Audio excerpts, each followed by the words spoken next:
24 April 2026चा तो दिवस होता. साधारणतः सायंकाळचे 6 वाजलेले होते. अजय नावाचा एक 28 वर्षांचा तरुण रूममध्ये बसलेला होता. AC वगैरे लावून मस्त होता. आज त्याची सुहागरात्र होती. त्यावेळेला तो त्याच्या मोबाईलमध्ये बघतो. एक मेसेज आलेला. मेसेज उघडतो. त्या मोबाईलमध्ये त्याला काहीतरी व्हिडिओ दिसतात. तेव्हापासून त्याचा मूड खराब झालेला होता.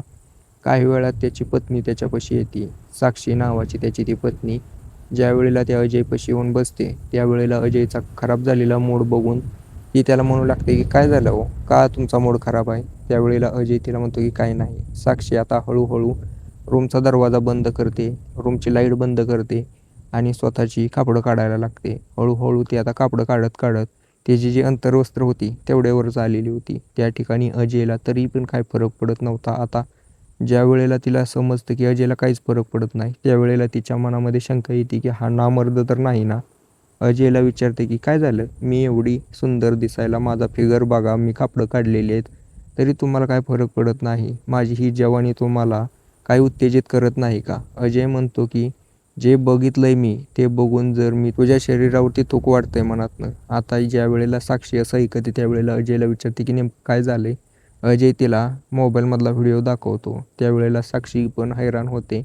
पण त्याच्यानंतर या अजयने अशी काही मागणी केली. ज्या वेळेला साक्षी त्या अजयची मागणी ऐकते त्यावेळेला तिच्या डोळ्यापुढे अंधारीच येते. तर मागणी काय होती आणि काय आहे पूर्ण घटनेचा तपशील मी तुम्हाला देतो. त्याच्यानंतर जे घडलं रूममध्ये ते भयानक होतं. पूर्ण स्टोरीचा तपशील जाणून घ्यायचा असेल तर व्हिडिओ शेवटपर्यंत बघा. तर नमस्कार मित्रांनो, महाराष्ट्रामध्ये कोल्हापूर जिल्हा या जिल्ह्यामध्ये एक छोटंसं गाव आहे. या गावामध्ये राहणारा अजयकडे साधारणतः 15 एकर शेती होती. कोल्हापूरमध्ये जास्तीत जास्त उत्पन्न घेतलं जातं ऊसाचं. अजयच्याही घरी 10 एकर शेतीमध्ये ऊस घेतला जायचा पीक. बाकीच्या 4-5 एकर शेतीमध्ये एक थोडंफार गवत लावायचे, जे की नेपियर गवत वगैरे असतं ते लावून त्यांच्याकडे 5-50 गायींचा गोठा होता. त्यांना वैरण टाकून त्यातून येणाऱ्या उत्पन्नातून याचं आयुष्य चालायचं. तसं आयुष्य तर खूप सुंदर होतं त्याचं. उत्पन्न भरपूर येत होतं, पैसा भरपूर होता. या अजयकडे एकच कमतरता होती, याचं वय भरपूर झालेलं होतं. साधारणतः 26 वर्ष वय होतं. 26 वर्ष थोडं नसतं, खूप होतं. यावेळेला अजयला एकच चिंता सतावायची की माझं लग्न झालं नाही. अजय त्याच्या आईवडिलांना खूप वेळा म्हणला होता की मला लग्न करायचं आहे. आता त्याचे आईवडील पण त्याच्यासाठी बघतच होते.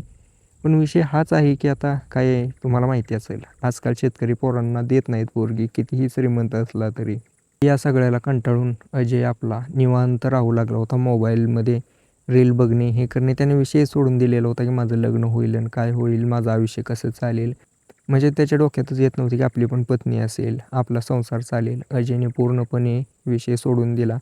आता अजय आपला काय करायचा, ऊसाला पाणी द्यायचा, मजुरांना जे काही त्यांचं पगार वगैरे आहे ते करायचा, निवांत घरी येऊन झोपायचा. कधी दूध काढायला तो स्वतः जायचा मजूर नसेल त्यावेळेला. तर विषय असा झाला की आता हा जो अजय होता तो पूर्णपणे कामात गुंतलेला होता. शेतकरी पोरगा होता, त्यामुळे तो शेतात जायचा. त्या ठिकाणी एक मजूर महिला यायची, तिचं नाव अंजली होतं. 35 वर्षे वय असेल साधारणतः. दिसायला अतिशय सुंदर होती. मी सांगतो मित्रांनो, कोणीही तिच्याकडे बघितलं की तिच्या शरीराची तारीफ केल्याशिवाय पुढे जाणारच नाही, अशी ती महिला होती अंजली. पण तिची एक कमतरता होती की तिचा पती गेलेला होता, तिच्याकडे जमीन नव्हती आणि ती आता एकटीच राहत होती. तिच्याकडे पैसा कसलाही नव्हता, त्याच्यामुळे तिला मजुरी करावी लागायची. आता तिच्याकडे दुसरा पण पर्याय होता की तिचं जे शरीर होतं त्या शरीराचा उपयोग करून ही पैसा पण कमवू शकली असती, पण ही सरळ मार्गाने चालणारी महिला होती. त्यामुळे ती आपली मोलमजुरी करायची.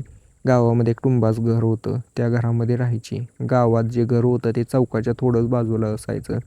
त्याच्यामुळे ही जी अंजली होती ती कायम दरवाजा लावून असायची. रस्त्याने येणारे जाणारे, म्हातारे कोतारे, शाळेला जाणारी पोरं, वयस्कर तरुण पोरं, परत मधल्या वयातली माणसं सगळे तिच्या शरीराकडे बघण्यासाठी तिच्या दरवाजातून तिला वाकून बघायचे. कधी ती स्वयंपाक करत असायची तरी बघायचे. म्हणजे एकच विषय होता की ती पूर्णपणे कंटाळून गेलेली होती. तिला मोकळा वेळ तेव्हाच भेटायचा ज्या वेळेला ही रानामध्ये कामाला जायची. तर मित्रांनो, ही काम शोधत असताना या अजयच्या घरी काम आहे हे तिला समजलं. त्यावेळेला अजयच्या घरी ती कामाला जाऊ लागली. अजयला पण काही वाटलं नाही की सुरुवातीला कामाला एक महिला होती हवी त्याला, जे की गायींचं चारा पाणी करेल. या कामासाठी अजयनेही तिला कामाला ठेवून घेतलं. त्या ठिकाणी अंजली कामाला आली. पण हळूहळू जी कामाला लागली ती आता अजयच्या मनामध्ये भरू लागली. अंजलीला बघून त्याची जवानी उफाळून येऊ लागली म्हणू शकतो आपण. आता या अजयला वाटू लागले की अंजलीसोबत थोडा वेळ घालवायला मिळाला म्हणजे भरपूर होईल माझ्यासाठी. कारण त्याने अजूनपर्यंत कधी कोणासोबत संबंध केले नव्हते. याचा कधी कोणासोबत कॉन्टॅक्टच आला नव्हता ना, काही विषयच नव्हता. ज्यावेळेला कॉलेजमध्ये होता त्यावेळेला तो एकदम लाजाळू पोरगा होता. त्याने कधी कोणाला बोलून दाखवलं नाही. तर जसं जसं मोठा होईल तसं पण कधी काय कुठली गर्लफ्रेंड वगैरे बनली नाही. आणि तुम्हाला तर जसं सांगितलं होतं की मी, याचं वय होत चाललेलं होतं, लग्न होत नव्हतं. भरपूर घरच्यांनी ट्राय केलं होतं. आता अजय या ठिकाणी त्याचा पेशन्स सोडून देतो, त्याची लाज सोडून देतो आणि अंजलीच्या मागं लागतो. सुरुवातीला तर ही जी अंजली होती ही त्याला अजिबात भाव देत नव्हती. विचार करायची की हा किती श्रीमंत व्यक्ती, कमी वयाचा पोरगा आहे आणि माझं वय पण 35 वर्षापेक्षा पुढे झालं आहे. मी विधवा, गरीब घरातली, याच्या कशाला नादी लागायचं आहे, हा माझा वापर करून सोडून देईल. पण हळूहळू तिला तो पण हळूहळू हा जो अजय आहे तो तिला आश्वासन देतो की मी तुझा वापर करून सोडून नाही देणार. मला जर बरं वाटलं तर मी तुझ्यासोबत लग्न करील. आता तिला काय पाहिजे होतं, एवढंच पाहिजे होतं, एक साथीदार पाहिजे होता. आणि भरपूर दिवस झाले तिची ही इच्छा असेलच ना की कोणासोबत तर संबंध करावे. त्याच्यासाठी तीही याला होकार भरते. आता या दोघांमध्ये चांगलं जुळलं होतं. ज्यावेळेला पण टाईम भेटेल त्यावेळेला ही अजय आणि ही अंजली संबंध बनवायचे. कधी अजयच्या घरी बनवायचे, कधी अंजलीच्या घरी बनवायचे. आता खास करून हा अजय रात्रीच्या 12-1 वाजता अंजलीच्या घरी जायचा. त्या ठिकाणी तिच्यासोबत संबंध बनवायचा. तिला थोडेफार पैसे द्यायचा आणि काम तर होतंच, कामाचे तर पैसे भेटतच होते. त्याच्यामुळे जरा अंजलीचं घरबार चांगलं चालू लागलं होतं. आता तिच्या मनामध्ये लालच येऊ लागलं होतं की अजयसोबत कधी लग्न करता येईल. दुसरीकडे अजयचं आता मन हिच्यावरून उडून गेलेलं होतं. कारण असं होतं की त्याला मित्र म्हणायचे की अरे कोणाच्या नादी लागलाय तू, विधवा बाय आहे, तिच्या कशाला नादी लागतो, हिच्या नको नादी लागू. आता हे असं बोलणं ऐकून अजयचं मन हिच्यावरून उडलं. अजय काय तिला आता भेटायला जाईना, कमी झाला होता. पण याचा एक वाईट परिणाम असा झाला की जे गावातले लोक होते त्यांना एक कारणच मिळालं की या अंजलीवरती वाईट नजर टाकावी. ते म्हणायचे की या अजय सोबत करू शकते तर आमच्यासोबत का नाही, का आम्ही पैसे देणार नाही का. आता हे सगळं अंजली ऐकून कंटाळली होती. दुसरीकडे हिचं काम पण बंद झालं होतं. अजयने तिला कामावरनं पण काढून टाकलं, तिला बोलवणंच कमी केलं होतं, पूर्ण कॉन्टॅक्ट बंद केला. आता या सगळ्याला कंटाळून आणि त्या अजयकडून मिळालेल्या धोक्यावरून या अंजलीने त्या गावामध्ये प्रत्येक पुरुषाकडून पैसे घेऊन संबंध करायला चालू केले. आता या सगळ्या गोष्टीमुळे पुढे चालून हिच्यासोबत खूप भयंकर कांड होणार होता आणि यामध्ये अजय पण लपेटला जाणार होता. पूर्ण कहाणी सांगतो तर त्याच्यानंतर ज्यावेळेला अंजलीसोबत कॉन्टॅक्ट तुटलं अजयचं, त्यावेळेला असं म्हणू शकतो की अजयचं नशीब फळफळलं. अजयसाठी एका 24 वर्षीय तरुणीचं स्थळ आलं. अजयला फोटो दाखवण्यात आला, बायोडाटा दाखवला, सगळं मॅच केलं, कुंडली वगैरे जुळवली. सुमन नावाची ती पोरगी दिसायला अतिशय सुंदर होती. वय 24 वर्ष होतं. शिक्षण वगैरे चांगलं झालेलं होतं, ग्रॅज्युएशन पूर्ण झालेलं होतं, शिलाई काम शिकलेली होती. त्याच्यामुळे अजय विचार करतो की चला शिक्षण वगैरे झालेलं आहे, आपण तर कधी काही शाळेत एवढं लक्ष दिलं नाही. आता हा जो पैसा येणार आहे आपला त्याच्यावरती हिशोब ठेवेल, चांगल्या पद्धतीने परिवार सांभाळेल. या अजयकडे त्याची आई होती, त्याचे बाप होते, त्यांचाही आदर करेल. कारण ती सुमन जी होती ती दिसायला चेहऱ्यावरूनच अशी वाटायची एकदम गरीब गाय असेल. त्याच्यामुळे हा अजय तिला होकार देतो. या दोघांच्या घरचे बसतात, बैठक वगैरे करतात. त्याच्यानंतर दोघांचा साखरपुडा केला. या दोघांमध्ये मोबाईल नंबर वगैरे एक्सचेंज झाले. अजय आणि ही जी सुमन होती आता ती तासनतास गप्पा मारू लागले होते. अजय त्या सुमनला म्हणायचं की मला आता नाही राहावत, आपलं लग्न कधी होतंय, कधी आपण दोघं एकत्र येतोय. त्यावेळेला सुमन म्हणायची की एवढी काय घाई आहे, होईल हळूहळू सगळं प्रोसेस होईल. काही दिवसानंतर साखरपुडा झाला, लग्नाची तारीख ठरली. 24 एप्रिल 2025ची ती तारीख होती. आता या दिवशी दोघांचं धूमधडाक्यात लग्न झालं. ही जी सुमन होती ती तिच्या मैत्रिणींसोबत या अजयच्या घरी राहायला आली. अजयचं मोठं घर, बंगला होता, साधारणतः 70 ते 80 लाखाचा मोठा गावामध्ये बंगला होता. ज्यावेळेला ती सुमन तिच्या मैत्रिणीसोबत घरी आली त्यावेळेला ती हे सगळं अजयच्या घरी आल्यानंतर या सुमनच्या मैत्रिणी म्हणू लागतात की अरे वा सुमन, तुझं तर आज मजाच आहे, तुझं आयुष्यच बदलून गेलं, एवढा श्रीमंत व्यक्ती तुझ्या हाताला लागलाय. आता त्यावेळेला सुमन त्यांना गप्प करते. त्या ठिकाणी 5-6 दिवस राहिल्यानंतर सुमन आणि अजय या दोघांचा 16वाचा कार्यक्रम होता. सुमनच्या घरून तिची आई, तिचे बाप आलेले होते. भरपूर दूरवरती त्यांचं घर होतं. त्या ठिकाणी 10 ते 11 वाजता 16व्याचा कार्यक्रम वगैरे झाला. सुमनची आई त्या ठिकाणाहून जायला निघाली पण सुमन तिला म्हणते की मला भीती वाटत आहे, तू आजचे दिवस थांब इथं. सुमनची आई म्हणते की काही भीती वाटून घेऊ नको, कसं आहे आता या दिवसाला भीती वाटणारच आहे. तुझा लग्नाचा पहिला दिवस आहे पतीसोबत.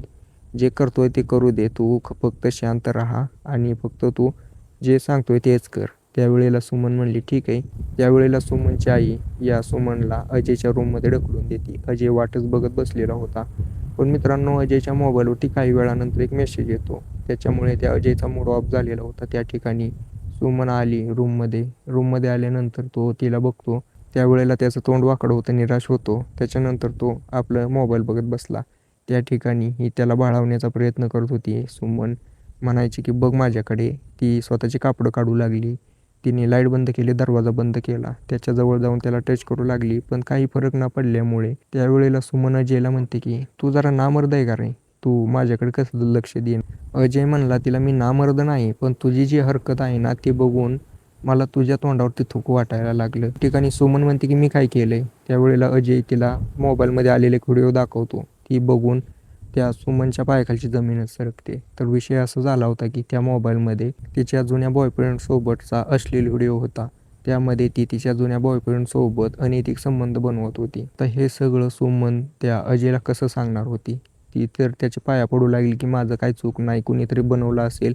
आजकाल ते AI जनरेटेड होत आहेत, त्याच्यामुळे कोणीतरी बनवला असेल. पण त्यावेळेला अजय तिला नकार देतो, म्हणतो की हा AI जनरेटेड नाही. मला माहिती आहे ना काय तुझा थेअर आहेत. मला सगळं समजलंय. हा व्यक्ती कोण आहे, काय आहे, तू किती दिवस त्याच्यासोबत होती. त्यावेळेला अजय तिला म्हणतो की आता याच्यावरती काहीच करू शकत नाही. तू आपलं तुझ्या घरी जा. ती सुमन त्याला नकार देते आणि म्हणते की असं नाही होऊ शकत. त्यावेळेला अजय म्हणतो की ठीक आहे, मग एक काम कर. ती तुझी आई आहे ना तिला बोलवून घे. आईला बोलवते सुमन रूममध्ये. त्यावेळेला तिच्या घरचे सगळे झोपलेले होते. त्यावेळेला अजयच्या घरचे सगळे झोपलेले होते. कोणाला काही समजत नाही. सुमनची आई त्या ठिकाणी आली. ज्यावेळेला सुमनची आई रूममध्ये आली त्यावेळेला पोरीला म्हणते की काय झालं? काय अडचण आहे का? काय प्रॉब्लेम? मी तुला सांगितलं होतं की काय करू नको. हे सगळं हळूहळू होतं. दमानं घे ना जरा. मला कशाला बोलव? त्यावेळेला त्या अजयला बघून ती सुमनची आई शांत होते. त्यावेळेला तो मोबाईल दाखवतो आणि म्हणतो की तुझ्या पोरीचं थेर बघ आता काय करू? माझ्यासोबत तुम्ही धोका केलेला आहे. सुमनची आई आणि सुमन अजयच्या पाया पडत होती की आता आम्ही काय करू शकत नाही, चुकून झालं सगळं. हा अजय सुमनला म्हणतो की ठीक आहे, मी आज याचा बदला घेणार. माझ्यासोबत जो धोका झालाय ना तुझ्यासमोर मी तुझ्या आईसोबत संबंध बनवणार. आज तुझ्यासोबत नाही पण आता कोणासोबत तरी संबंध बनवले तरी दोघांना. आता तुझ्यासोबत जरी संबंध बनवले, तुलाही कुणीतरी वापरलेला आहे, तुझ्या आईलाही कुणीतरी वापरला आहे. त्याच्यापेक्षा बेस्ट मी तुझ्या आईसोबत संबंध करेल ना. सुमन त्याच्या पाया पडू लागते की म्हणते की नाही हे शक्य नाही. पण तो काय ऐकत नाही. तो त्या सुमनच्या आईला ओढतो, तिची साडी काढतो हळूहळू. ती पण काय बोलू शकत नव्हती. पोरीच्या संसाराचा विषय होता. त्यामुळे त्या सुमनची आईही त्याला काय बोलत नाही. त्याला रिस्पॉन्स देते. आता हळूहळू अजय तो सुमनसमोर तिच्या आईसोबत संबंध बनवते. त्या ठिकाणी आईनेही रिस्पॉन्स दिल्यामुळे ती सुमन शांत बसते आणि दुसऱ्या दिवशी त्याच्या आईला तिच्या माहेरी पाठवून देते. पण आता अजय हा सुमनसोबत अजिबात संबंध बनवत नव्हता. तो तिच्या आईसोबत कॉलवरती बोलायचा. तर विषय असा झाला होता की ही जी सुमनची आई आहे ना हिलाही एवढंच पाहिजे होतं, कुणीतरी जवान पोरगा तिच्यासोबत संबंध करेल, तिलाही कुणीतरी रगडून काढेल.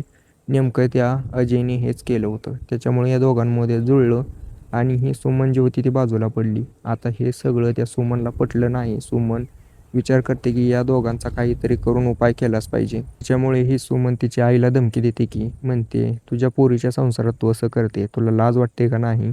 मी तुझ्या या सगळ्या गोष्टीचा भांडाफोड करणार आहे, बापाला सांगणार आहे. ज्या वेळेला सुमन अशी बोलते त्यावेळेला ती आई तिची अजयला कॉल लावते. अजय तिला रात्री धमकी देतो की तू जर असं काही केलं तर मी तुला संपवून टाकेन. पण सुमन काय ऐकण्याच्या तयारीत नव्हती. ती सुमन त्याला म्हणायची की तू हे जे करतोय ते चुकीचं आहे. अजय म्हणला मग तू जे केलंय माझ्यासोबत ते चुकीचं नाही का? त्यावेळेला ती म्हणते की अरे माझं काहीच चूक नाही यामध्ये.